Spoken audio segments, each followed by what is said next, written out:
तो hello friends, क्या आप लोग भी एक इन्वेस्टमेंट मार्केटिंग की अपनी खुद की वेबसाइट बनाना चाहते हैं? जी हाँ गाइस, आप एक बहुत ही अच्छे वीडियो पे आए हैं और आज मैं आपको दिखाऊंगा कि कैसे आप एक मॉडर्न प्रोफेशनल वेबसाइट बना सकते हैं।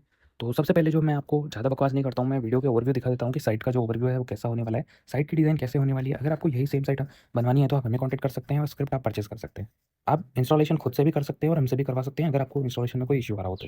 ये जो स्क्रिप्ट है आप देख सकते हैं कि यहाँ पे cash balance and recharge balance है। कैश बैलेंस वो होता है जिससे जो उसने प्लान से अर्न किया होता है और रिचार्ज बैलेंस वो होता है जो उसने रिचार्ज किया होता है। रिचार्ज बैलेंस से कोई भी प्रोडक्ट परचेज़ कर सकता है। ये रहा ऑर्डर हिस्ट्री, ऑर्डर वगैरह देख सकता है। ये रहा इसका डिपॉज़िट का सेक्शन, जहाँ पे 100 से लेके 1 लाख तक कोई भी अमाउंट डिपॉज़िट कर सकता है। मैं यहाँ पे क्यूआर स्कैन करूँगा एंड जो यूटीआर नंबर होगा वो मैं फिल कर दूँगा एंड देन अपनी जो रिक्वेस्ट है वो सबमिट कर दूँगा। सबमिट होने के बाद यहाँ पे सक्सेस दिखाएगा रिक्वेस्ट का एंड देन हम बढ़ते हैं अपने एडमिन पैनल की तरफ। यहाँ पे एक सब्सक्राइब का बटन है, आप चाहें तो इस चैनल को सब्सक्राइब कर सकते हैं और अगर आपको कोई रिक्वायरमेंट हो तो आप गुड मुझे मॉर्निंग इस एवरीवन। नंबर पे आज जो कॉन्टैक्ट कर है सकते हैं।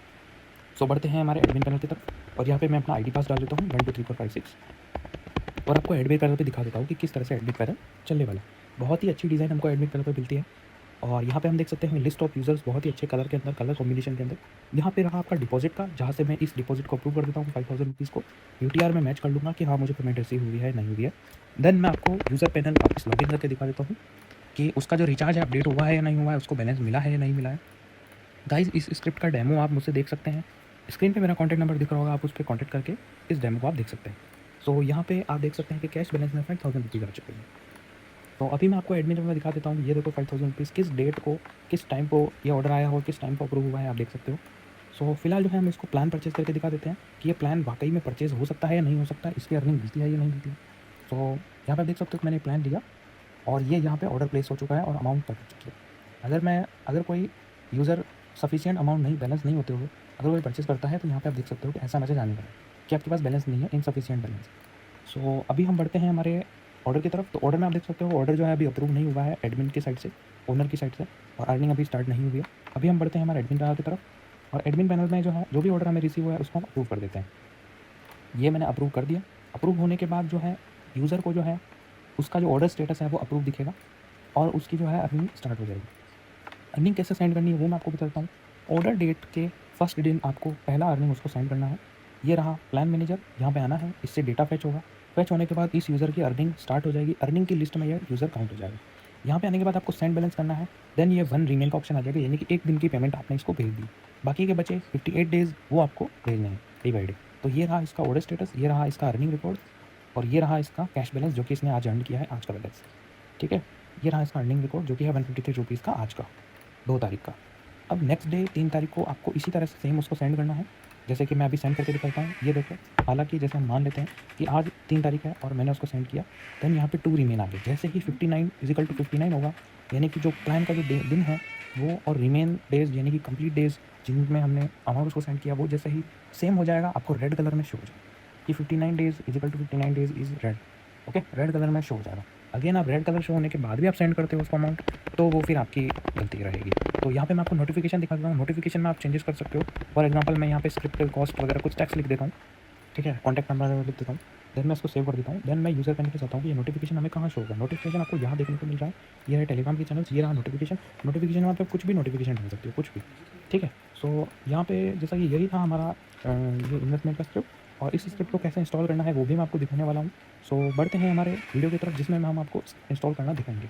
आप चाहें तो स्क्रिप्ट हमसे परचेज़ कर सकते हैं और इंस्टॉल आप खुद से कर सकते हैं और आप चाहें तो इंस्टॉल हमसे भी करवा सकते हैं, ठीक है। स्क्रिप्ट की जो भी कॉस्ट होगी वो मैं आपको व्हाट्सएप पे ही बताऊँगा, ठीक है। ये रहा हमारा माई कार्ड का सेक्शन, जहाँ पे कोई भी यूज़र अपनी जो डिटेल, विड्रॉ की डिटेल डाल सकता है, account number, IFSC, bank name, UPI, और उसको सेव कर सकता है। सेव करने के बाद एडमिन को ये सारी चीज़ें दिखने वाली है, ठीक है। ये रहा विड्रॉ, जहाँ से मैंने 300 रुपये विड्रॉ किए थे और रिमेनिंग 6 रुपीज़ था। और यहाँ हम देख सकते हैं कि विड्रॉ की क्या क्या रिक्वेस्ट आई है, उसकी डिटेल्स, किस यूपीआई पे हमें विड्रॉ की अमाउंट जो है हमें सेंड करनी है और क्या अमाउंट है। जैसे कि 300 अमाउंट है, मैंने अपने मैनुअल दी, मैंने सेंड कर दिया और यहाँ पे मैंने स्टेटस अप्रूव डाल दिया। इससे यूज़र को एक अमाउंट भी चली जाएगी, फिजिकल अमाउंट, और एक पैनल में भी उसे दिख जाएगा कि हाँ पैनल की तरफ से उसको अमाउंट गई है। सो यही था इस वीडियो के अंदर और अब मैं आपको दिखाता हूँ। सो जो है इंस्टॉलेशन कैसे करना है वो मैं आपको दिखा देता हूँ। इंस्टॉलेशन के लिए आपको वीएस कोड डाउनलोड करना है। वीएस कोड में आपको ओपन करके ये जो फाइल होगी उस फाइल को आपको ओपन करना है। देन ओपन करने के बाद आपको यहाँ पे आना है और यहाँ पे आपको यूज़र नेम सर्च करना है। यूज़र नेम करके जैसे ही आप सर्च करोगे राइट साइड में आपको यूज़र नेम स्लैश डेटा लिखा हुआ होगा, तो हमको भी यहाँ पे यूज़र नेम स्लैश डेटा लिखना है। देन हमें जो डेटाबेस का जो यूज़र नेम यहाँ पेस्ट करना है वो हम यहाँ से ले लेंगे। यहाँ से जो है हमने यूज़र नेम का डेटाबेस हमने क्रिएट किया है, टेबल हमने क्रिएट किया है। इसको हम कॉपी कर लेते हैं और यहाँ पे हम इसको रिप्लेस कर देते हैं। तो सभी जगह 21 प्लेसेस के अंदर ये रिप्लेस हो जाएगा। इसको इंस्टॉलेशन कैसे करना है वो आप इसमें देख रहे हैं। थोड़ा बहुत टेक्निकल नॉलेज आपको होना चाहिए। अगर आप बिल्कुल ही बिगिनर, आपको कुछ नहीं आता है, तो आप मुझे कॉन्टैक्ट करिए, मैं आपकी हेल्प कर दूँगा। सो यहाँ पे आपको जो है पासवर्ड यहाँ से कॉपी कर लेना है। ये जो पासवर्ड यहाँ डाला हुआ है ये मैं यहाँ पेस्ट कर देता हूँ और नीचे मैं रिप्लेस कर देता हूँ। रिप्लेस का मतलब ये होता है कि पुराने पासवर्ड की जगह आप सभी 21 टैब्स के अंदर आप वन शॉर्ट क्लिक में आप सभी पासवर्ड्स को चेंज कर सकते हैं। तो यहाँ पे मैं पासवर्ड डाल देता हूँ purple@123456 और मैं इसको चेंज कर देता हूँ। रिप्लेस मैंने किया, 21 प्लेसेस पे रिप्लेस का मेरे पास मांगा एंड सभी जगह रिप्लेस हो गया। मैंने फाइल पे क्लिक किया, मैंने सेव ऑल कर दिया, सभी को सेव कर दिया मैंने। अब आप विंडोज़ पे हो, आप चाहे मैक ओएस पे हो, सभी को सेव करना है। देन इस स्क्रिप्ट को आपको अगेन इसको ज़िप फाइल बनाना है। याद रखना, आपको इस स्क्रिप्ट को ज़िप फाइल बनाना है जिसको आपने खोला था। ये ज़िप फाइल, देखो ज़िप फाइल अगर आप नहीं बनाओगे तो जैसे आप अपलोड करना चाहोगे तो अपलोड होगा ही नहीं, इसलिए पहले इसको ज़िप फाइल में बना लेता हूँ। ये देखो मैंने क्लिप किया, कंप्रेस किया एंड ये ज़िप फाइल 2 करके बन गया। अब मैं जाता हूँ अपने पब्लिक HTML में और वहाँ पे मैं ज़िप फाइल 2 को यहाँ पे अपलोड कर देता हूँ। 2 MB का है, बिल्कुल 2 MB का है। ये बहुत लाइट वेट कोड है हमारा बनाया हुआ, ठीक है, बहुत अच्छा कोड है, बहुत लाइट वेट कोड है। सो यहाँ पे ये अपलोड हो गया। अब मैं इसे एक्सट्रैक्ट कर देता हूँ। मैं इसे माई फोल्डर नाम दे देता हूँ, एक डमी फोल्डर है जिसमें मैं इसको एक्सट्रैक्ट कर दिया। मैंने इस फाइल को, ज़िप फाइल को डिलीट कर दिया। देन मैं यहाँ गया, मैंने क्लिक ऑल टैप किया एंड देन मैंने पब्लिक HTML के अंदर ये सभी फोल्डर्स को मैंने पेस्ट कर दिया। सिलेक्ट ऑल कैसे करते हैं वो आप अपने विंडोज़ या PC के अकॉर्डिंग देख लेना, ठीक है। सिलेक्ट ऑल कैसे करते हैं आप एक एक करके भी कर सकते हो, लेकिन सिलेक्ट ऑल कर लेना। यहाँ पे डेटाबेस कनेक्टेड नहीं था और फिर मैंने इसको सही किया। जो पासवर्ड था डेटाबेस का वो सही नहीं था, तो फिर मैं इसका सही कर लेता हूँ। जो पासवर्ड है हमारे डेटाबेस का, अगर पासवर्ड आप गलत डालते हो तो इस तरह से इशू आता है। तो जो है फिर मैं यहाँ से मैंने पासवर्ड इसका चेंज कर लिया एंड देन डेटाबेस वर्किंग हो गया एंड ये हमें डैशबोर्ड देखने को मिल गया।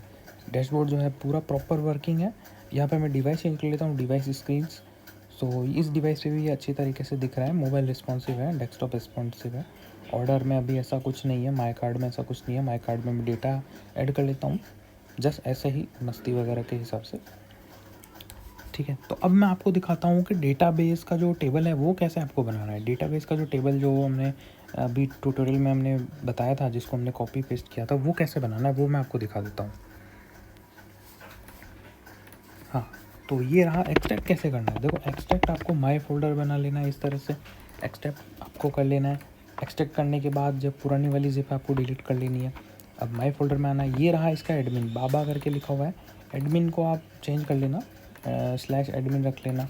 अगर आपको सेफ्टी चाहिए तो आप कुछ और नाम रख लेना, जैसे मैंने बाबा रखा है तो आप यहाँ पे एडमिन रख सकते हो। अब एडमिन पैनल भी आप इसमें लॉगिन करके देख सकते हो। ये मैं माई फोल्डर में डिलीट कर देता हूँ, ठीक है। इस तरह से आपको चीज़ें करनी है, ठीक है। ये रहा आपका डेटाबेस कैसे बनाना है। जैसे मैंने यहाँ पे पर्पल लिख दिया, फिर मैंने वापस पर्पल लिख दिया और मैंने पासवर्ड डाल के डेटाबेस बना लिया। अब डेटाबेस में आपको SQL फाइल कैसे इंपोर्ट करनी है, हाँ SQL फाइल भी इंपोर्ट करनी है ना, ये भी ज़रूरी चीज़ है।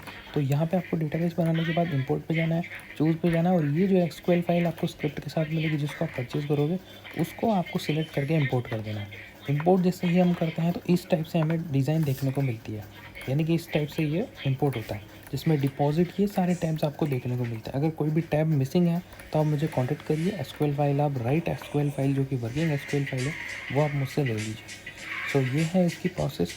आई होप आपको वीडियो पसंद आया होगा। वीडियो पसंद आया तो आप चैनल को सब्सक्राइब कर देना और वीडियो को लाइक कर देना एंड आप अपने फ्रेंड्स के साथ शेयर कर देना जिनको इस वेबसाइट